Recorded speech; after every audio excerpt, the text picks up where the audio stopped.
उद्धव ठाकरे खेमे को सुप्रीम झटका, शिवसेना विधायकों की अयोग्यता का केस बड़ी बेंच में भेजने से इनकार। नई दिल्ली सुप्रीम कोर्ट से उद्धव ठाकरे खेमे को बड़ा झटका लगा है। शिवसेना विधायकों की अयोग्यता के मामले में सुप्रीम कोर्ट ने कहा है कि इसे बड़ी बेंच के पास भेजे जाने की जरूरत नहीं है। इस मामले में कोर्ट ने सुनवाई के लिए अगली तारीख 21 फरवरी तय कर दी है।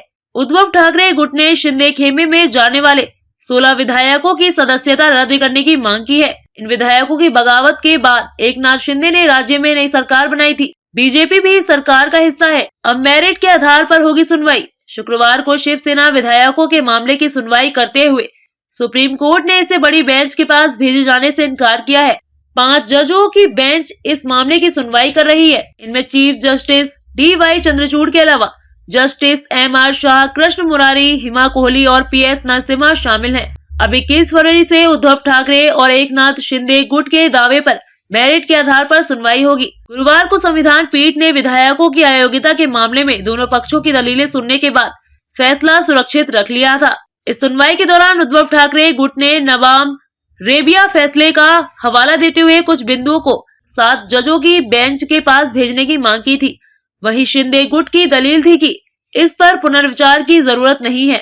उद्धव ठाकरे खेमे की तरफ से सुप्रीम कोर्ट में सीनियर एडवोकेट कपिल सिब्बल ने दलीलें पेश की हैं। सिब्बल ने नवाम रेबिया जजमेंट केस के हवाले से मामले को 7 जजों की बेंच को रेफर करने की अपील की थी। पिछली सुनवाई में भी सिब्बल ने 7 जजों के पास केस को रेफर करने की मांग की थी। नवाम रेबिया केस क्या है? 2016 में 5 जजों की संवैधानिक बेंच ने नवाम रेबिया केस में फैसला सुनाया था। देश के सबसे बड़ी अदालत ने कहा था कि विधानसभा स्पीकर उस सूरत में विधायकों की अयोग्यता की याचिका पर आगे नहीं बढ़ सकते हैं जबकि स्पीकर को हटाने की पूर्व सूचना सदन में लंबित है। यानी स्पीकर तब अयोग्यता की कार्यवाही को आगे नहीं बढ़ा सकते हैं जब खुद उन्हें हटाने के लिए प्रस्ताव लंबित हो। चीफ जस्टिस चंद्रचूड़ ने कहा था कि यह 5 जजों की बेंच तय करेगी कि मामलों को क्या बड़ी बेंच को भेजा जाना चाहिए। शिवसेना विधायकों के मामले में अब तक क्या हुआ? महाराष्ट्र में सियासी संकट के बीच पिछले साल सुप्रीम कोर्ट के 3 जजों की बेंच ने मामले को संवैधानिक बेंच को रेफर कर दिया था। उस वक्त सुप्रीम कोर्ट के चीफ जस्टिस NV रमन के नेतृत्व वाली 3 जजों की बेंच ने 23 अगस्त 2022 को इस मामले में अपना फैसला सुनाया था।